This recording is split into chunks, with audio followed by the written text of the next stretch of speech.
Hello, everybody.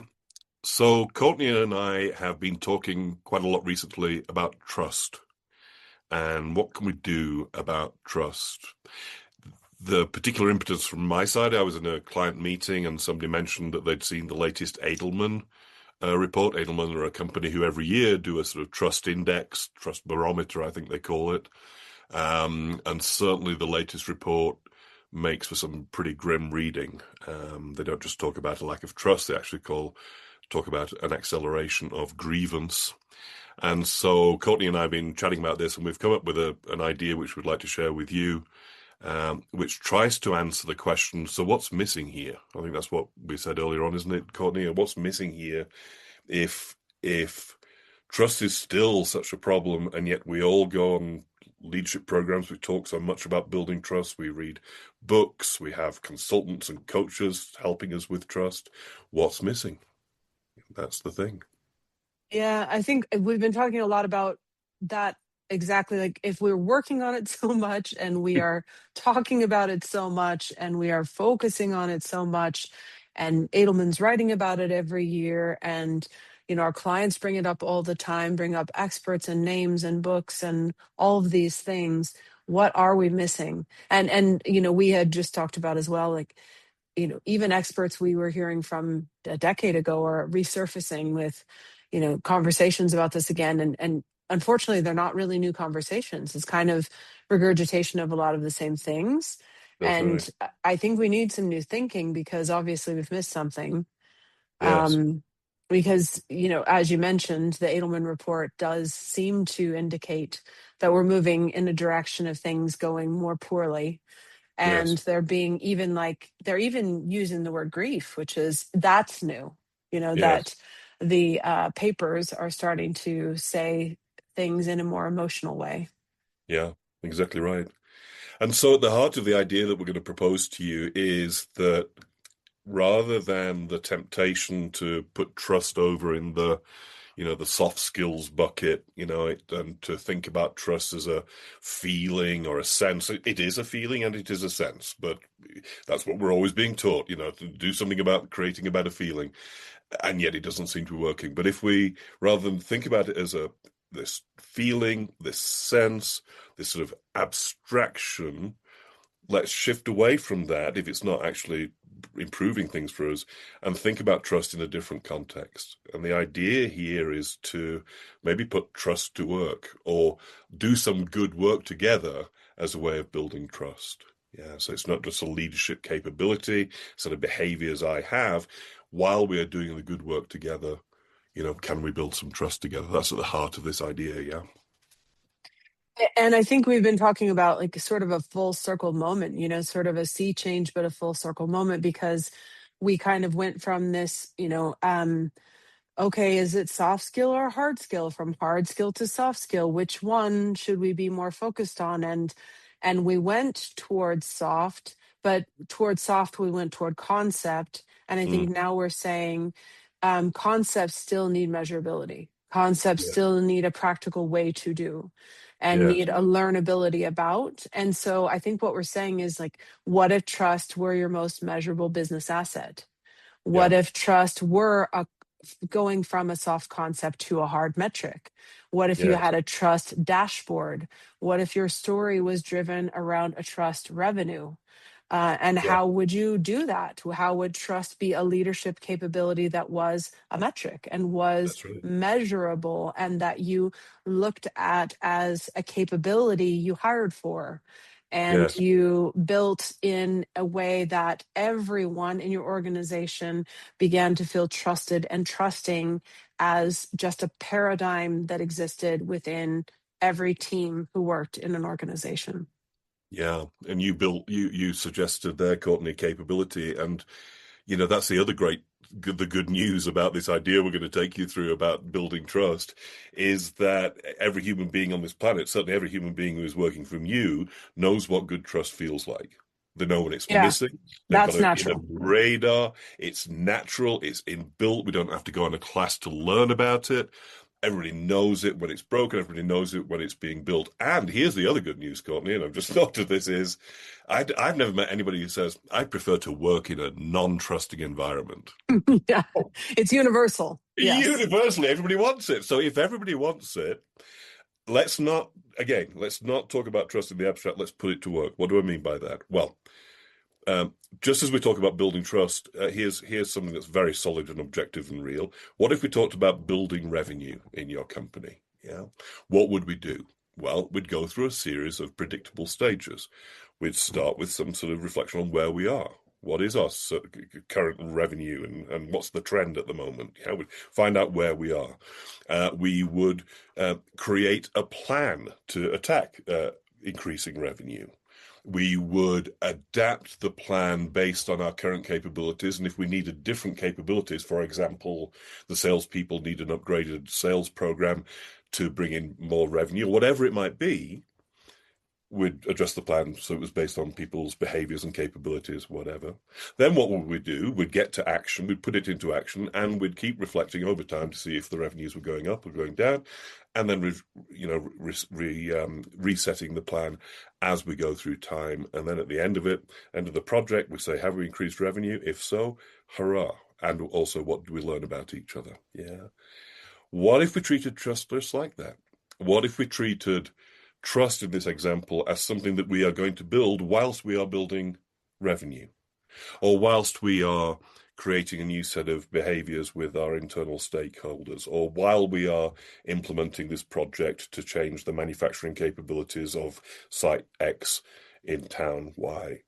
So we do the work, and at the same time, we've just got a side little eye on, are we building trust as we go? But we make it very solidly based in doing good work together. And what's really beautiful about what you just said is that universal nature of everyone desiring, wanting, craving, needing trust, Yeah, and trust in trusting and trusted means the leader the future needs already exists within every organization. And yes, that when leaders stop managing and start believing in that concept, then trust becomes the return on investment that nobody's measuring yet. But yes. what's interesting is you have this shift from ROI to return on trust. And if you're missing the return on trust, that's kind of interesting. I just saw this when I was like visualizing what's missing return on trust, ROT, it's rot. Drought.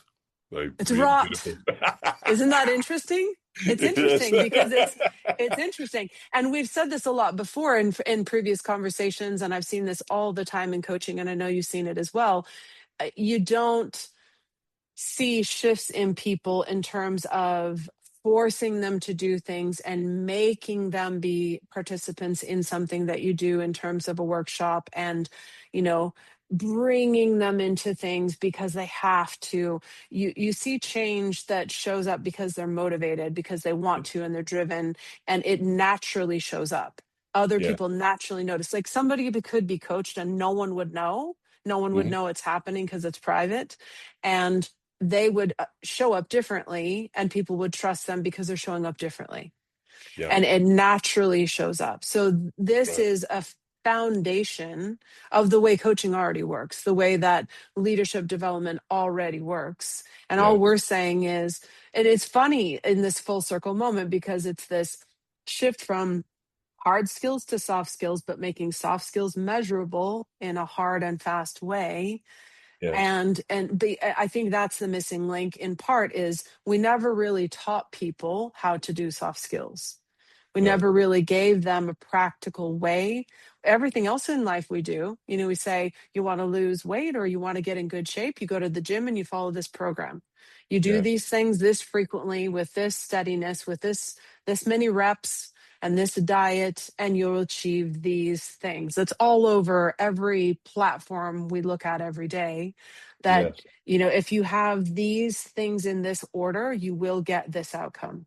If you Yeah. sleep this much and you do these things, you will get this outcome. It's not, anybody can have if dot dot dot. Why are Yes. we not doing that with this? Yeah. Agreed. That's a very good question, and we'd love to hear from our readers if they've got any ideas of why we're not. But I mean, I think the simple, idea at the heart of this is let's use good work together, which will in itself affect the future of the organization, create better results for the organization, or a streamlined process, or a different project management system, whatever it is. And whilst we're doing that, we happen to be building trust. And then I think we can put any of the things that we used to think of as soft skills, trust, for example, change, managing change. Why don't we put it to work and see how well we do with change when we're doing great work together? I was sharing this earlier, Courtney, earlier on when we were talking about the fact I wrote a book called How to Make Work Fun. And when I interviewed people all those years ago whose work was fun, why? Because they were doing good work. Yeah. Mhm. So all those soft things that we've been chasing around on courses and on leadership development programs, bring them into the hard work, do the great work together, and they'll happen. And I think we're talking about a trust economy. We're talking about things that are fiscal. We're talking about leaning into possibility, giving people agency. Everyone wants that right now. Yes. We're talking about autonomy, mastery, purpose, and the idea that this group of people out there in the world doing business, all of them in all industries, already have what it takes within them, that they're making change, doing things, being resilient, being trusting in their Yes. environments every single day in their natural lives. And all we have to do is ask them to bring a measure of that to work. And, like your concept or your example you just offered, I imagine those people that were having fun at work liked the people and trusted the people they worked with. Yeah. Just Oh, yeah, guessing. absolutely. Yeah. That was a factor. Yes. And we were Yes. talking before about how, and we'll talk about this in another conversation, there is a direct correlation between trust and change too. And, Yes. another situation that we're not doing a good job with as, experts in business and business people these days is Mhm. change and change management. Another thing that we're doing too much with concepts and not doing enough with hard and fast and taking care of the people and the humans and Yes. watching how each of the humans distinctly is doing within that. We need to watch how the uniqueness of each human is dealing with these concepts. I think that's another missing link here. I mean, we're Yeah. not watching how the individuality of people is affected by some of these things. So Yeah. I think this is a really important conversation, David. I'm glad we're putting this out there. I'm going to give us a big pat on the back. Yeah, exactly If right. we can't congratulate ourselves, Yes. If we don't play our own horn, there may be no music. yeah, exactly. All But to right. your Thank point, you. we do want feedback from those who are listening or reading our transcript. We would really like to hear from those who are actually experiencing this, right? Yes. Yeah, exactly right.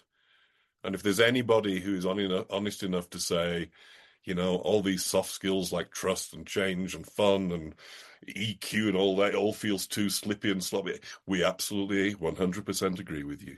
Let's make it real. Let's make it practical. Yes, absolutely.